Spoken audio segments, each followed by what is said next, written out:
Muchas gracias. Sí, diferencial total. Lo voy a poner en la lista de reproducción junto con muchos otros ejercicios. Ahora me interesa la fórmula.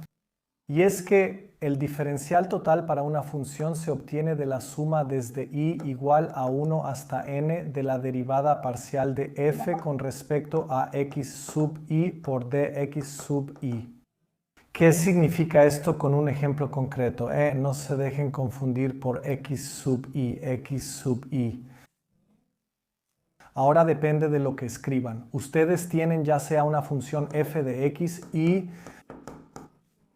voy a tomar como ejemplo x al cubo más o ustedes escriben respectivamente f de x1, x2 y entonces respectivamente x1 al cubo más x2. Y eso es lo que realmente hay que entender. Y el diferencial total se obtiene entonces a partir de la suma. Y la suma se obtiene entonces de las derivadas parciales respecto a cada una de las variables correspondientes. Y ese es ese pequeño cambio. Luego a lo largo de x, y z o x1, x2, x1, x2, x3. Tomemos el ejemplo para esto. Para esto ahora sería df igual. Y sería la derivada parcial de f. Con respecto a x por dx más la derivada parcial de f con respecto a y por di. Y aquí sería respectivamente el diferencial total. La derivada parcial de f con respecto a x1 por dx1 más la derivada parcial de f con respecto a x2 dx2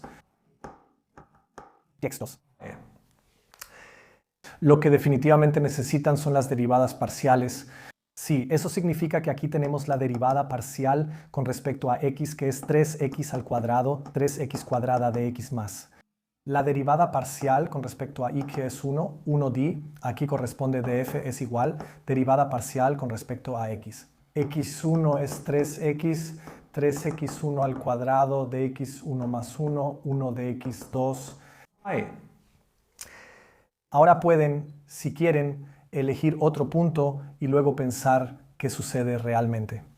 También tengo ejemplos correspondientes en la lista de reproducción. Si, por ejemplo, toman el punto P, P1 y 2, entonces el diferencial total se ve así.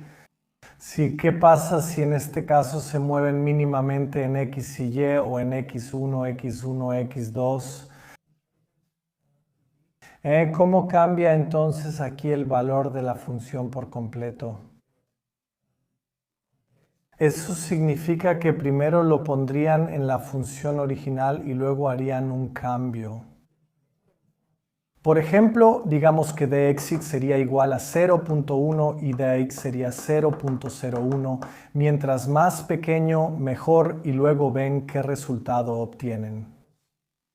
Si ahora agregan estos pequeños cambios de función aquí y los sustituyen o si los ponen en el diferencial total aquí, vean videos de ejemplos sobre esto. Y aquí, como dije, hay que entender desde i igual a 1 hasta n. Si, por ejemplo, ahora toman una función con tres argumentos, x1, x2, x3, entonces tendrían, por ejemplo, d. df es igual a la derivada parcial de f con respecto a x, parcial x1, x1. x1 dx1 más la derivada parcial de f con respecto a x2 de x2 más la derivada parcial de f con respecto a x3 de x3 y así sucesivamente. Vocabulario matemático identificado, peligro superado.